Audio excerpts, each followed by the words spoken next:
North বেঙ্গলে এত বড় কালী ঠাকুর দেখে আমি তো পুরো অবাক। আজ ছিল কালী পুজোর তৃতীয় দিন, আর আজ আমি বেরিয়েছিলাম আমার মা, দিদি, ভাগ্নি, মামা আর মামির সাথে। প্রথমে আমি চলে গিয়েছিলাম আমার পাড়ার একটা মন্দিরে। এখানকার কালী ঠাকুরটা বেশ সুন্দর ছিল। এরপরে আমি চলে গিয়েছিলাম অন্য আর একটা প্যান্ডেলে, যেখানকার লাইটিংটা আমার বেশ পছন্দ হয়েছে। আর এখানকার মা কালীটা পাতা দিয়ে সাজানো হয়েছিল। আর তারপরে আমি গিয়েছিলাম নর্থ বেঙ্গলের 22 হাতের কালী ঠাকুর দেখতে। এটা প্রতি বছরই করা হয় মালদা জেলার বামনগোলা ব্লকের পাকুয়াহাট অঞ্চলে। যদি বা লকডাউনের টাইমে এই পুজোটা বন্ধ ছিল, কিন্তু আবার এখন এই পুজোটা শুরু হয়েছে। তারপরে আমরা চলে গিয়েছিলাম অন্য আর একটা ক্লাবে। আর এখানকার থিম ছিল শিবালয়, মানে শিবের বাড়ি। শিবের বিভিন্ন বড় বড় মন্দির, যেমন কেদারনাথ সহ আরও বড় বড় মন্দিরের পোস্টার এখানে ছিল।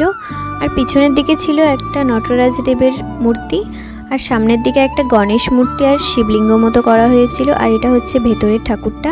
আর এই যে ক্যামেরার সামনে আমি আর দিদি একটু দেখে নিচ্ছি। তারপরে আমরা চলে গিয়েছিলাম অন্য আর একটা প্যান্ডেলে। এখানকার ঠাকুরটাও বেশ সুন্দর ছিল। প্যান্ডেল হপিং শেষ করে আমি বাড়ি ফিরলাম, আর বাড়িতে গিয়ে একটা ডাবও খেয়ে নিলাম, আর অবশেষে ডিনারটাও করে নিলাম। আজকের জন্য বাই।